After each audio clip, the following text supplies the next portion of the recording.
In this photo, you are seeing an image taken from a microscope slide of a thyroid gland sample. So essentially, you're looking at your thyroid gland under the microscope.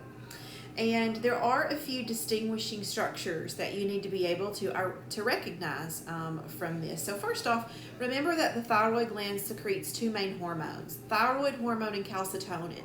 Now, thyroid hormone can be in two different forms. There's T3 and there's T4. The groups of cells that's responsible for producing thyroid hormone is called a follicle. Now, the follicles are the big circles that you see that's pretty much making up the majority of the slide here, or the photo that you're looking at. So I'm just going to circle one of these, and really we could go anywhere. I'm just going to circle this one right here. And we're going to identify this as a follicle. Okay, now again, all of the circles are what we collectively would call a follicle. So I could pick any of these large circles that you see that's kind of filled with that pink coloration and call that a follicle. On the outskirts of that follicle, the cells that pretty much make the circle, those collectively are known as follicular cells. And these are the cells that's responsible for producing that T3 and that T4 hormone. So I'm going to identify the edges of one of these follicles. I'm just going to come and maybe draw an arrow here at this edge. And we're going to identify these as the follicular cells, okay? So follicular cells are just the edges of that follicle, or the edges of the circle. The follicular cells secrete or are responsible for producing that T3 and T4, and actually what happens is the follicular cells will trap iodide coming from the bloodstream, and then there's some chemical reactions that'll take place there. The iodide gets oxidized, changed a little bit, and it gets pushed into the center of that circle. Well, while that iodide is getting oxidized and prepared for use in making thyroid hormone, the follicular cells are also producing thyroglobulin. And thyroglobulin is also going to be pushed to the center of that. And then there's more chemical reactions that's going to take place there in the center. So you see that center of the circle become this pink color. Of course, it's been stained here for viewing under the microscope. But there in the center, we just refer to that area as the colloid, and sometimes it can be called thyroglobulin because that's where it's ending up. That's where that thyroglobulin that's being made by the follicular cells ends up being stored. Now, the thyroid gland is quite unique. Most glands only synthesize hormones when they're stimulated to do so. The thyroid gland's a little bit different.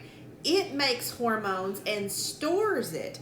That way there's always some ready to be used. Thyroid hormone is mainly responsible for regulating metabolic processes, or essentially metabolism. So the rate at which your cells are burning energy and producing this ATP, that's essentially what metabolism is. So this T3, T4, these two forms of thyroid hormone help to regulate the rate at which your cells are undergoing these processes using ATP.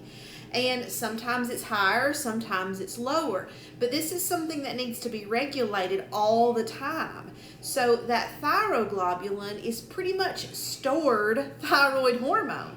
And when the thyroid gland is stimulated by the anterior pituitary, and specifically that hormone is called TSH, when TSH stimulates the thyroid gland to secrete that thyroid hormone, well, it's already got some on hand, and it's ready to secrete it into the bloodstream very quickly and ensure that these metabolic processes are very heavily regulated and controlled. So we're looking at many follicles. The outer edges of those cells are called follicular, or the outer edge of the follicle is called follicular cells. And in the center of those follicles is the colloid, or the thyroglobulin, which is the hormone that's ready to be finished up being synthesized, finished up being processed, and secreted into the bloodstream. Now remember, the thyroid gland also secretes calcitonin. calcitonin is produced by a different group of cells known as parafollicular cells. The prefix para means beside or beyond. So the parafollicular cells are beside the follicular cells.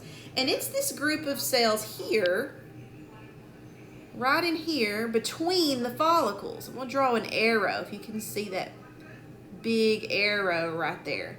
That little group of cells, notice it does kind of form a circle, but it's not really within a circle. Those collectively are our parafollicular cells, and they're going to be secreting calcitonin.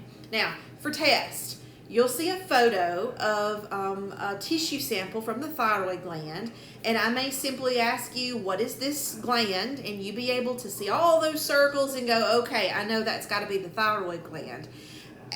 Or I may put some arrows to some specific areas on this photo. Be able to recognize the follicles, which are the mini circles everywhere, the follicular cells individually, which are the edges of that circle, and the thyroglobulin, which is in the center of that follicle. And also, between the follicles are those parafollicular cells, which are secreting calcitonin.